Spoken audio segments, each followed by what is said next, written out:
भारतीय करैक्टर्स के बारे में हुआ ये कि 1 आवर से ज़्यादा की वीडियो रिकॉर्ड नहीं हो सकती, जिसकी वजह से वो खुद ही ऑफ हो गई।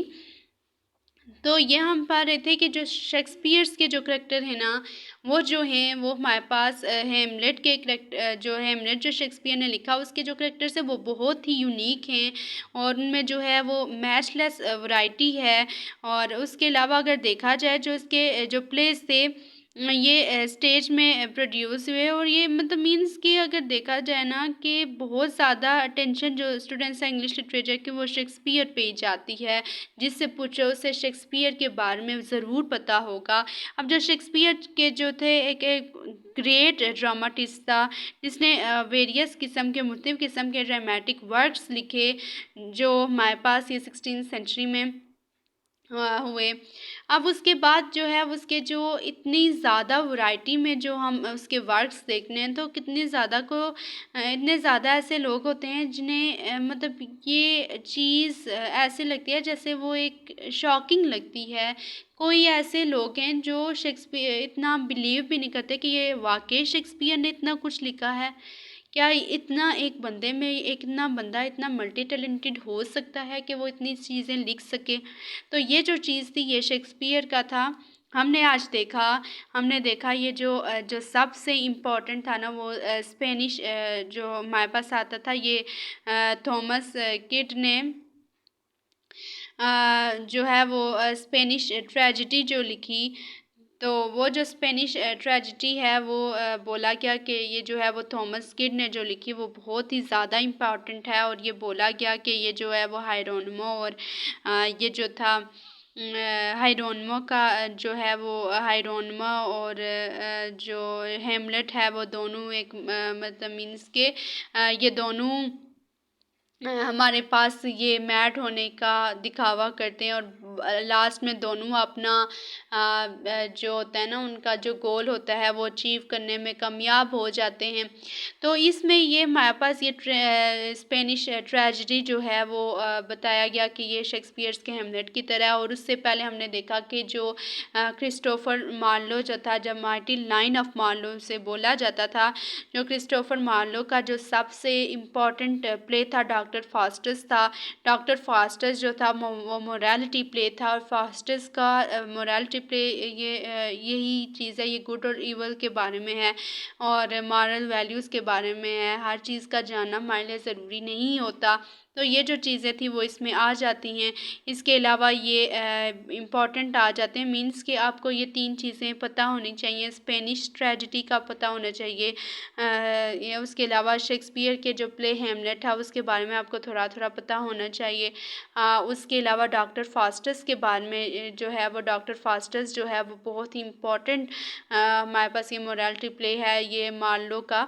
और उसके बाद मेरे पास ये कुछ समरी पॉइंट्स हैं। तो यही चीज़ें बताई गई हैं जो रेनेसांस था वो 16th सेंचुरी में आया था और वो नेक्स्ट सेंचुरी तक चला था मतलब 16th to 17th सेंचुरी की बात हो रही है। उसके बाद कहते हैं कि डिफरेंट किंग्स एंड क्वींस आए ट्यूडर डायनेस्टी में और रूल किया 16th सेंचुरी में। हमने ट्यूडर डायनेस्टी में हमने देखा हेनरी 7 हेनरी 8 और हेनरी 7 का देखा कि उसने रूल किया था ट्यूडर डायनेस्टी इधर से मतलब उस पर वो रूल कर रहा था। हेनरी 7 ने जो है वो अपने जो तल्लुकात हैं किस तरह अच्छे किए थे। उसने क्या किया था एक दूसरे के साथ मीन्स के तल्लुकात अच्छे करने के लिए उन्होंने शादियां करवाना स्टार्ट कर दी थी। मीन्स एक कंट्री के अपने बेटे से दूसरे कंट्री की बेटी के साथ या अपनी बेटी से दूसरे कंट्री के बेटे के साथ कि इस तरह वो ना लड़ाई वगैरह ना हो कि मतलब वो हमला ना कर सके। ज़ाहिर बात है होनी मतलब ऐसे रिश्ते तल्लुकात कायम करते हैं ना कि वो कभी ख़राब ही ना हों। तो मीन्स उसने बहुत ज़्यादा दिमाग लगाया। फिर हेनरी 8 को इस वजह से जाना जाता है कि क्योंकि वो शादी करना चाहता था एन बुलेन से और उसकी जो शादी है वो हो रही थी कैथरीना फेरागोन से। तो वो जो कैथलिक वो बहुत ज़्यादा वो सपोर्ट करता था हेनरी 8। जब वो कैथलिक चर्च जो है वो कहती है कि नहीं तुम नहीं कर सकते। अब वो उसे इतना ज़्यादा गुस्सा आता है ना इतना ज़्यादा गुस्सा कि उसकी गुस्से की ये इंतहा हो जाती है कि वो 3000 चर्चिज़ जो हैं वो अपने नाम करवा लेता है और उनसे सारा कुछ ज़ब्त कर लेता है। और उसके अलावा ये प्रोटेस्टेंट बन जाता है और बाद में वो एन बुलेन से शादी भी कर लेता है और जिनमें से उनकी जो बेटी का नाम होता है वो एलिज़ाबेथ वन होता है। ये चीज़ें बताई गई और ये इसमें इसके बाद के इसका बेटा जो एडवर्ड सिक्स है वो रेन उसकी हुकूमत आती है। 9 साल का होता है जब और 15 ईयर्स की एज में उसकी वफ़ात हो जाती है और फ़ौत होने से पहले वो अपनी ये कज़न को दे जाता है जो सिर्फ 9 दिन हुकूमत करती है और फिर उससे छुड़वाती कौन है, उससे छुड़वाती है मैरी। और जो मैरी जो होती है वो जो होती है एडवर्ड सिक्स की जो है वो बहन होती है, मीन्स जो हेनरी एट की बेटी होती है वो भी अनपॉपुलर होती है क्योंकि उसकी जो शादी होती है फ़िलिप टू से होती है और वो भी उसकी अनपॉपुलैरिटी की वजह बनती है, उससे भी लोग पसंद नहीं करते। तो ये सारी चीज़ें ट्यूडर डायनेस्टी में आ जाती हैं। उसके बाद हमने देखा जो क्वीन एलिज़ाबेथ का जो रेन है वो स्टार्ट होता है और ये कम्प्लीटली जो है वो कैथलिक। और ये जो देखें एलिज़ाबेथ वन जो था वो पहले वो जो है वो उसके जो है रिलेशंस जो होते हैं वो बहुत ज़्यादा अच्छे होते हैं, बाद में वो प्रोटेस्टेंट बन जाती हैं। क्यों बनती है एलिज़ाबेथ वन? क्योंकि उसकी जो हमने बोला था जो हेनरी एट है वो शादी करना चाहता था एन बुलेन के साथ। तो ये कैथलिक जो लोग हैं चर्च है वो तो उससे इनकार कर देता है, लेकिन हेनरी फिर भी शादी करता है एन बुलेन के साथ और उससे उसकी एलिज़ाबेथ वन बेटी पैदा होती है। अब जो एलिज़ाबेथ वन है वो उससे तो पहले बहुत चर्च अच्छी लगती है, लेकिन जब वो कहते हैं ना कि ये हकदार नहीं है क्वीन बनने की, तो उससे बहुत गुस्सा आता है ना क्वीन को भी, एलिज़ाबेथ वन का, तो वो भी प्रोटेस्टेंट बन जाती है। ये इसका ये रोल है, इनसे वो प्रोटेस्टेंटिज्म को अपनाती है। उसके बाद हमने देखा कि ब्रिटिश जो था वो बिगेन मतलब वो इंडिया में ट्रेड किया और मुख्तलिफ कॉलोनीज़ में गए और डिस्कवर किए कंटेंट ऑफ अमेरिका और ये सारी चीज़ें ना। उसके बाद मेरे पास आया डिफरेंट ट्रांसलेशंस हुई बाइबल की जो मेड की गई, हमने देखा था कि हिब्रू में की गई, ग्रीक में की गई।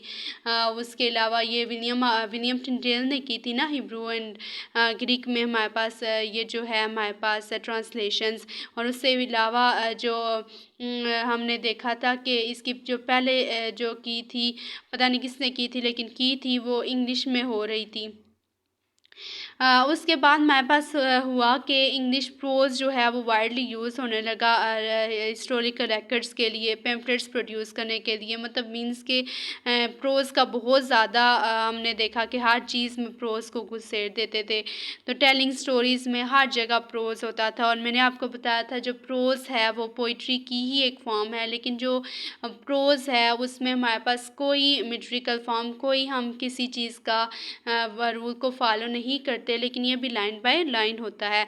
उसके बाद हमने देखा सोनेट और ब्लैंक वर्स का जो है वो यूज़ किया गया न्यू फॉर्म ऑफ पोइट्री में और इसे डेवलप किया इंग्लिश पोएट्स एंड ड्रामेटिस्ट ने। उसके बाद जो है एडमंड स्पेंसर जो है उन्होंने लॉन्ग नरेटिव पोएम लिखी जिसका नाम था फेरी क्वीन, ये बहुत ज़्यादा इंपॉर्टेंट है।